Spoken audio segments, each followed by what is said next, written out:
Hey, Mike King with Raleigh's Place. Wanted to take a few moments to create this video to talk about our Giving Tuesday 2022 campaign that we have going on right now. First, let me just briefly talk about what Raleigh's Place is. Raleigh's Place is a foster care ministry here in Clanton, Alabama. We are a Christ-centered foster care ministry, and our goal is to live the gospel by loving the fatherless. We do this in a few different ways. One of the ways we do this is through our foster homes. We have several families that we work closely with to provide some support for and provide some resources so they can do the best job they can do as foster parents. Our next program is called Camp 127. It is a free summer camp for kids who are in foster care or relative placement or children who have been adopted. They come down to our facilities for a week at a time. They get to learn about Christ, and they get to have one of the best weeks of their life. Another program of ours is called Katie's Closet. Katie's Closet is our thrift store ministry, so we are able to provide foster children and families with some free resources through the thrift store, while also generating some revenue for our other programs by the sale of our general goods to the public. And then lastly, our program called the Workmanship Initiative is the purpose of this video. I would like to just talk about what it is that we are seeking to do through this program and how it is that you can help us this Giving Tuesday. One of the desires of Raleigh's Place for quite a while has been to work specifically with older foster youth. And we thought we had an idea of what we wanted that to look like. We thought we were going to be able to do something through Camp 127 that was going to help. But it never really worked out until a few years ago. We heard about a program and we did some reading and research and really thought this is exactly what we want to do. These are the goals we want to have for older foster youth, and we want to help them achieve those goals so that they can have success and thrive as adults. And so one of the questions we had to ask first was, well, what happens to foster children when they do age out of care? There's been a lot of work done over the last few years, breaking down some research and providing some statistics. And briefly, here's what we're finding with kids who are aging out of care. One, they're homeless. They struggle to find jobs. They struggle with substance abuse. We see young ladies are getting pregnant very early. There's a high number of criminal activity among this population. We're seeing kids are not getting their education. They are dropping out of high school. They're not getting a GED or not completing a college degree.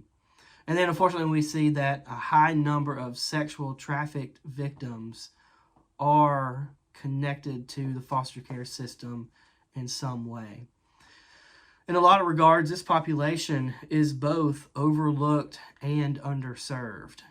Now, fortunately, there are a lot of great things happening for this population, even here in Alabama. There are a lot of great organizations who are seeing the need to serve these young folks. And so we at Raleigh's Place want to also be able to serve those folks here in our community as well.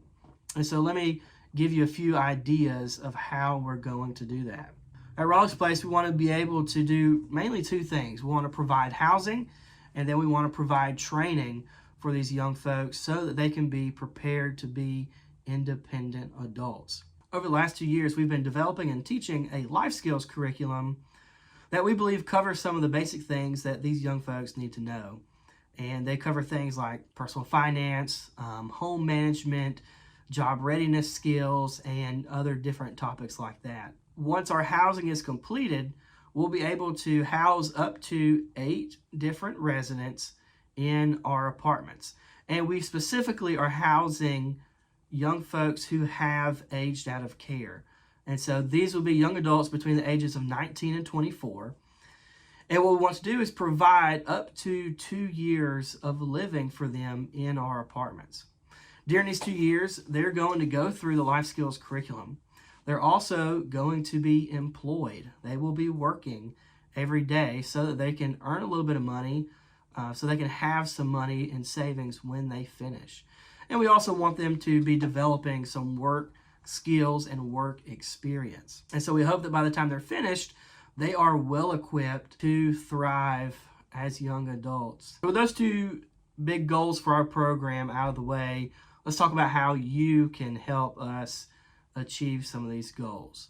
One of the things that seems to really help these young people is to have somebody in their life who is able to provide some care and some support. This doesn't mean that you have to let one of these young people live with you, but it does mean that these young people need people like you to spend time with them, to invest in them, to disciple them even.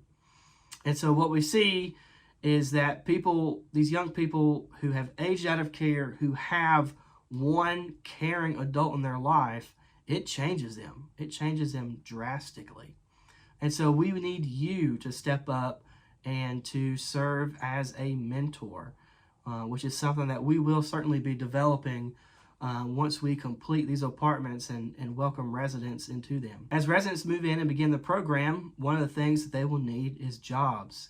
So we need people who are business owners or who have companies that need employees to hire some of our young people.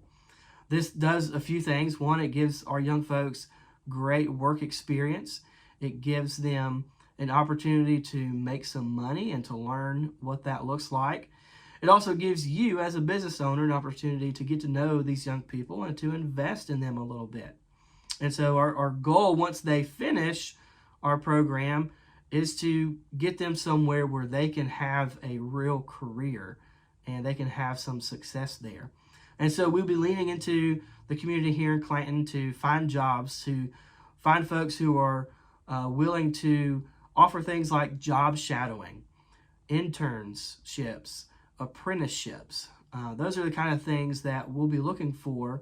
And those are ways that you can help as a business owner or a supervisor or whatever capacity that you have, where you can hire one of our residents to work for you. If you are particularly skilled at a certain life skill, for example, personal finance, home management, fitness, nutrition, anything like that, we would welcome you to come and to teach our life skills portions that cover those particular skills that you are good at.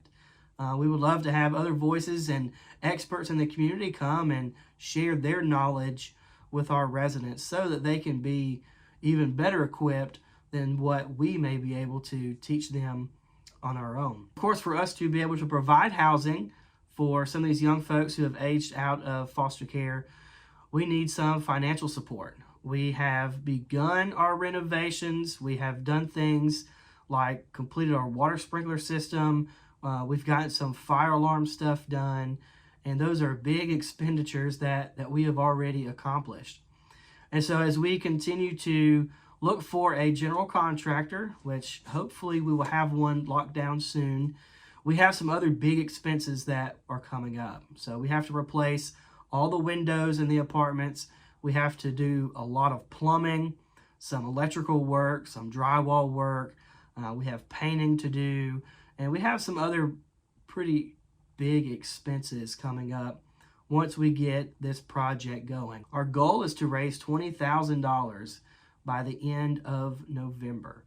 And so this Giving Tuesday 2022, we ask that you prayerfully consider giving of yourself, giving generously towards this cause of ours. We believe that this program, that being able to provide housing for these young people who have aged out of foster care, will be something that will be transformative for many lives. And so will you consider partnering with us?